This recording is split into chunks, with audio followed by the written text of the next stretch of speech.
안녕하세요. 허브경제TV입니다. 오늘 볼 종목은요, 전고체 관련되어 있는 CIS를 좀 보도록 하겠습니다. 지금 현재 우리나라 시장을 놓고 보면은 정부에서 뭔가 하겠다라고 얘기가 나올 때마다 관련된 종목들이 막 움직여요. 그러면 이재명 대통령이 이 배터리라든지 2차 전지는 얘기를 안 했느냐? 그거는 아니에요. 2차 전지라든지 이런 것들도 국가가 조금 지원을 해주고 뭔가를 좀 하겠다라고 얘기를 했는데, 근데 종목들이 얘네들은 안 움직여, 신기하게. 뭐 코인을 어떻게 하겠다, 지역 화합하겠다, 뭐 스테이블 코인 하겠다, 뭐 STO라든지 아니면은 뭐 여러 가지 것들이 움직여졌잖아요. 그래서 뭐 최근에는 뭐 자사주도 움직여졌고, 코인도 움직여졌고, 신재생 에너지 움직여졌고, 그 다음에 뭐 지역화폐 애들 움직여졌고, 결제하는 것들도 움직여졌고, 굉장히 많은 것들이 움직였음에도 불구하고, 그리고 이제 뭐 전고체라든지 2차 전지 이런 것들을 얘기했음에도 불구하고 여전히 시장에서 얘네들의 추세가 뭐 굉장히 좀 우세하거나 그러지는 않고 있다라고 보시면 됩니다. 이수도 마찬가지고 한농도 마찬가지고, 우리가 보통 이제 전고체 하면은 대충의 대장의 애들은 이렇게 좀 보기도 하죠. 그리고 뭐 에코프로 형제들도 놓고 보면은 여전히 추세가 전환되지는 않았고, 일단은 이재명 정부가 그 배터리 르네상스를 조금 얘기를 하긴 했어요. 예, 그래서 오늘은 그 얘기를 잠깐 해보고, CIS를 좀 볼까 한데요. 전고체 배터리 리사이클링 또는 리튬 응급제 등 실증, 상용화를 지원을 하겠다라고 얘기를 합니다. 그리고 세액공제라든지 이런 것들도 한국판 IRA 같은 거겠죠? 2월 공제 확대 등 투자도 유도를 하겠고, 그 다음에 이제 삼각벨트라고 해갖고 지역균형에 대한 전략도 얘기를 하더라고요.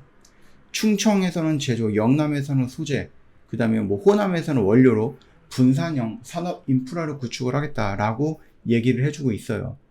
분산형 전력망 기반의 ESS 확보도, 보급도 확대를 하고, 사용한 배터리 재활용 생태계 정비도 포함이 되어 있는 이 배터리 르네상스를 얘기를 하는데, 이게 일단은 글쎄요, 현실적으로 어떻게 우리가 받아들일지는 따져봐야 되겠죠. 일단 글로벌 전기차 판매량을 놓고 본다 했을 때 한국의 3사 점유율은 하락하고 있는 것은 뭐 사실이죠.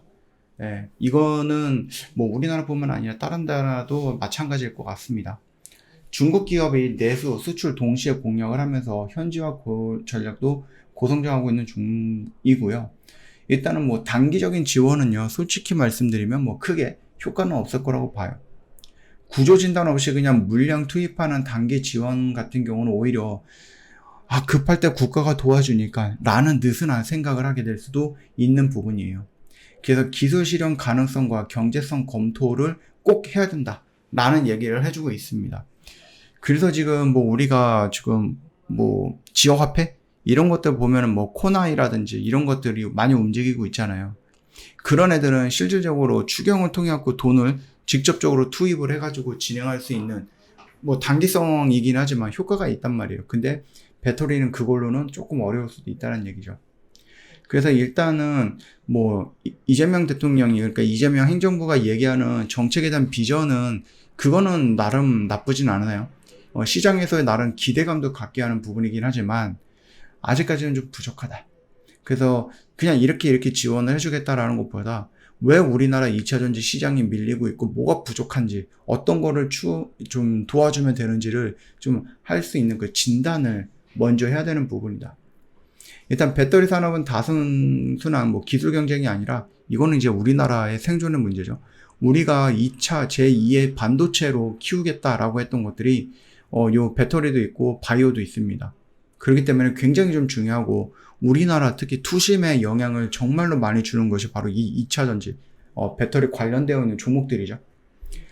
뭐 지금 한국은 강남으로 이사만 한 부모처럼 현실 여건 없이 무리한 기대만을 갖고 있다라고 조금 비난이라든지 비판에 대한 얘기도 있기는 하지만, 그럼에도 불구하고 아무런 희망 없이 아무런 기대감 없는 것보다는 그래도 정부가 나서서 이렇게 해줄 거야 라는 기대감을 갖게 한다라고 했을 때에는 충분히 시장만 놓고 보면은 그래도 조금은 뭐 더 추가적으로 밀리는 것도 방지할 수 있는 부분이고, 나름 더 올라갈 수 있다라는 기대감도 갖게 하면서 시장의 분위기도 좋게 만들어 줄 수도 있지 않을까라고 생각을 합니다.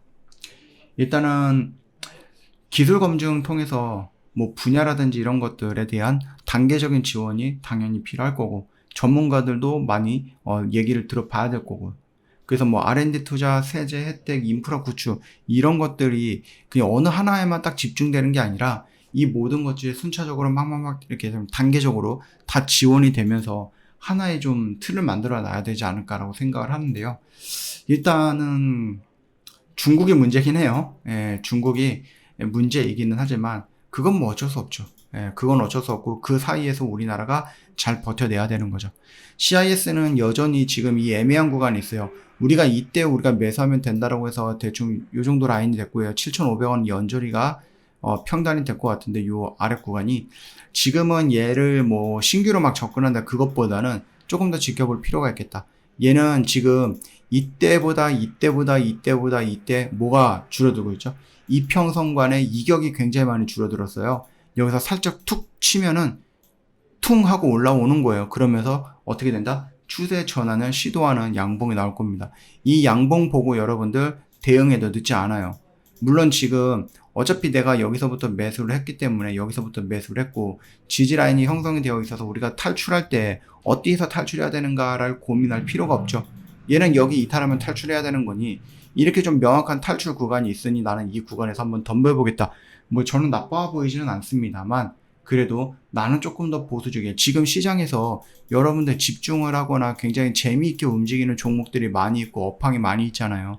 여기에 집중을 하고 있다가 여기서 놀고 있다가 만약에 CIS가 이 7,500원을 딱 돌파해서 8,000원까지 올라가는 장대 양봉이 나왔어. 그러면 그때 여러분들 여기로 이동해도 돼요. 이걸 관심을 그때 가져봐도 됩니다. 아시겠죠? 지금 구간에서부터 굳이 내가 들어가 있을 필요는 없겠다. 그러나 나는 그래도 나는 일단은 한번 들어가 보고 기다려 볼 거야 라고 하시는 분들은 지금 구간도 저는 나쁜 구간은 아니라고 일단은 보고 있으니 참고해 주시면 될 것 같아요. 저희 허브경제TV 공식 채널 보시면 정말 중요한 것들 깔끔하게 정리해서 올려놨으니까 많이 활용해 보시고 여러분들도 이런 결과물들 가져갈 수 있습니다. 지금 계속해서 고민만 하다 보니 이것들을 여러분이 매일같이 놓치고 있는 거예요. 저희 어저께도 그저께도 일주일 전에도 한 달 전에도 1년 전에도 매매 끝나고 나서 매일같이 올려놨잖아요. 우리 이런 매매를 했습니다 라고. 근데 여러분이 볼 때마다 고민을 하니까 난 하루만 더 고민해야지 그러다가 1년 됐고요. 그쵸? 여러분들은 여전히 가져갈 수 있는 이런 결과물도 못 가져가고 있고요. 그러니까 고민 그만하시고요. 행동으로 옮기세요. 영상 댓글에 링크 클릭해서 저희 공식 채널 들어오시고 나도 이런 매매 당장 내일부터 해보고 싶어 하시는 분들 맨 밑에 뭐가 있습니까? 문의하기 있죠? 이거 클릭하시고 저희한테 문의 남겨놓으시고 내일부터 저희랑 같이 매매하면 됩니다. 너무나도 간단한 건데 왜 그렇게 고민이 많고 어려운지 모르겠네요. 그쵸? 오십시오. 오늘 하루도 고생 많으셨습니다.